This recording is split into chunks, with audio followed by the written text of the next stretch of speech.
jatkamme tästä Jonna Tahvanaisen ja Niko Rinkisen kanssa. Ja he kertovat, mitä kuuluu osuuskuntamme Kastamolle Karhunsalossa. No, mistä se lähti, että te olette joutunut mukaan tähän, tai päässyt mukaan tähän osuuskunnan toimintaan? Jonna vai Niko?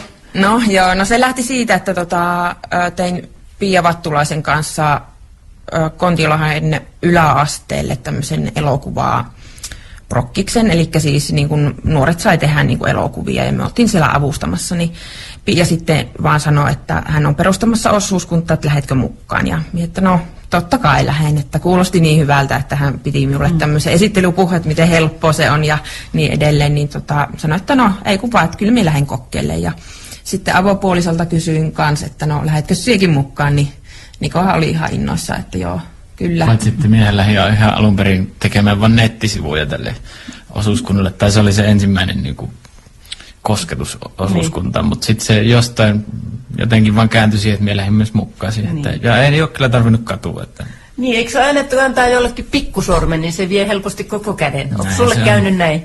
Voi olla monessakin suhteessa. Niin. No miten tämä osuuskunta sitten toimii? Siihenkö sitten ihmiset voi liittyä?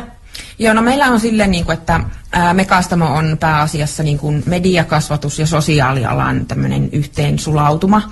Eli meillä on pääasiassa sosiaalikasvatus- ja media-alan ihmisiä. Toki otetaan siis muitakin vastaan, jos on tulijoita, mutta me mainostetaan itseämme näillä toimialoilla. Mukaan pääsee maksamalla osuuskuntamaksun, joka ei siis ole mitään tonneja, ihan satasissa mennään. Kun maksu on suoritettu, niin pääsee mukaan tekemään töitä. Eli osuuskunta ei varsinaisesti etsi töitä, vaan jokainen toimii Y-tunnuksen, että saa tämän osuuskunnan Y-tunnuksen käyttöönsä ja saa etsiä itse töitä. Ja osuuskunta sitten hoitaa kaikki muut tämmöiset lakiasiat ja tämmöiset pakolliset verotukset ja tämmöiset. Palkanmaksut ja tilintarkastukset, kaikki muut, mitä joutuisit itse tekemään, jos perustuisit vaikka toiminimen tai niin poispäin. Että kaikki tulee meiltä, ei tarvitse kuin tehdä töitä vaan. Itse olen tykännyt tässä osuuskuntatoiminnasta just sen takia, että kun tavallaan on yrittäjä, niin silloin on saa tehdä niitä töitä niin paljon kuin vaan haluaa tai niin vähän kuin haluaa. Ja tosiaan tietysti vaikeutena on se, että jos et saa töitä, niin sittenhän sille ei voi mitään. Mutta tässä on tavallaan, että olet oma itsesi herra, että saat tosiaan valita ne työs. Ja tosiaan sitten on näitä, että jos pitää vaikka lapsille näitä kerhoja tai tämmöisiä, niin pidät niitä kerhoja semmoisia kuin itse haluut ja sisällön päätät itse. Ja tietysti jos tulijoita ei kerho ole, niin sitten tietysti niitä ei voi pitää, mutta periaatteessa että taivas on rajana. Että. Miten sitten, paljonko teillä kuuluu nyt tällä hetkellä tähän osuuskunta Mekastamoon, Jonna ja Niko? Meitä on tällä hetkellä noin 10. No minkä ikäistä väkeä siellä? Onko siellä enempi nuorta väkeä, jotka on työllistetty tämän kautta? Vai? Enemmän taitaa olla nuorta, semmoista sanotaan 20-30 huitteilla, joo, ja sitten on semmoista muutama taitaa olla 40 puolella. Ja ovatko he tästä lähiseudulta vai sitten vähän tästä ympäristöstä? No kaikki oikeastaan on Joensuussa tai Joensuusta, että Kontiolahdella asuu yksi, Joensuussa taitaa loput ja yksi asuu sitten Espoossa. Joo, pääkaupunkiseudulla jossain, mutta jollain lailla kaikilla on jonkinlaisia siteitä Joensuuhun kyllä, että sieltä se on alun perin lähtenyt ja se Joensuun alue Pohjois-Karjalahan meillä on semmoinen pääasiallinen toimialue, mutta asiakkaita voidaan ottaa myös ulkopuolelta, että ei se ei ole ongelma. Ja jos nyt sitten joku saa päähänsä liittyä tähän osuuskunta Mekastamoon, niin sitten tänne voi ottaa yhteyttä. Sehän on nettisivulta, saa sieltä tiedot. Joo, kyllä nettisivuilta www.mekastamo.fi. Sieltä löytyy yhteystiedot, niin ei kun vaan sähköpostia kirjoittamaan tai soittamaan tai niin edelleen. Rohkeasti vaan kysymään, että vastataan kyllä ihan mielellään. Niin. Puhuit Niko Rinkinen, että ei tarvitse olla edes työllistetty, tai siis ei tarvitse olla työtä, kun voi liittyä osuuskuntaan. Eli voi kysyä, jos osuuskunnalla sattuu tai jollakin osuuskunnan jäsenellä sattuu olemaan työtä, työllistää tämä tulija, niinkö?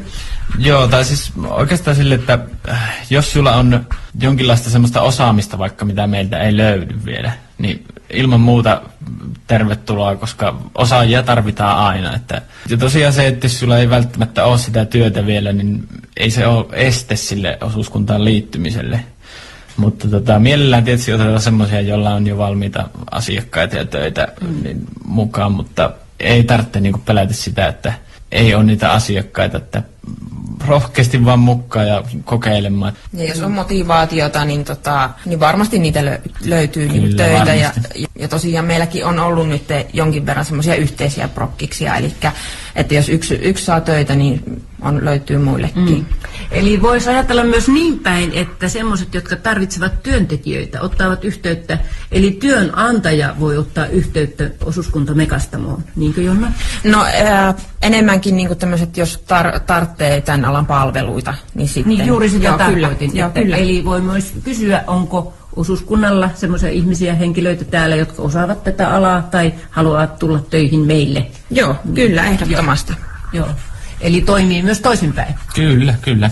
Ihan niin kuin just sanoit, että saa rohkeasti ehdottaa mitään vaan. Katsotaan sitten, miten se siitä... Niin. Taivas on rajana tässäkin asiassa. Kyllä. Niin. Ei kaavoihin kangistuta tässä. No Jonna Tahvanainen ja Niko Rinkinen, tässä ollaan nyt juteltu näistä asioista, niin mitäs mieltä te olette tästä paikkana niin kuin vielä tästä ympäristöstä, näistä ihmisistä? Olette tulleet tänne vähän muulta seudulta, niin tämä Karhunsalo tässä Enon kupeessa, tai entisen Enon kunnan alueellahan tämä on. Joo, no minä olen niin lähtöisin Joensuusta, niin on kyllä rakastunut paikkaan, että ihmiset on tosi ihania ollut, että tosiaan aina kun tuolla Enon kylällä käyvään, niin aina on joku, joka tervehtii, että kyllä siellä tuttuja on tullut jo tässä vuoden sisällä. Ja paikkahan on kans ihana, täällä on luonto lähellä, on hiljasta ja se on ihanaa, niin kuin, että talvella tähtitaivas näyttää ihan uppeelta, että se näyttää ihan erilaisilta kuin kaupungissa. Eipä tässä nyt mitään huonoa ei kyllä keksitty. Ainut ehkä, että jos kaupan saisi vähän lähemmän, niin se olisi niin kuin hyvä, mutta sekään ei ole niin kuin semmoinen huono asia, että siinäkin tulee, että meillä ei ole autoa, että me pyörällä tai kävellen käydään sitten kaupassa, että saadaan siinä liikuntaa, että se on niin silleen positiivista. Joo, kyllä me on ihan samoilla linjoilla, että jotenkin ihan niin kuin jopa yllättänyt se, että miten hyvin otettu vastaan meidät. Että... Ei muuta kuin sitten mukavaa jatkoa täällä koululla. Mukavaa, että olette tulleet tänne. Kiitos. Jonna Tahvanainen ja Niko Rinkinen. Ja sitten tämä osuuskunta Mekastamo täällä toimii edelleenkin. Kyllä. Kiitos. Ja hyvää jatkoa tälle vuodelle teille vaan. Kiitos samoin.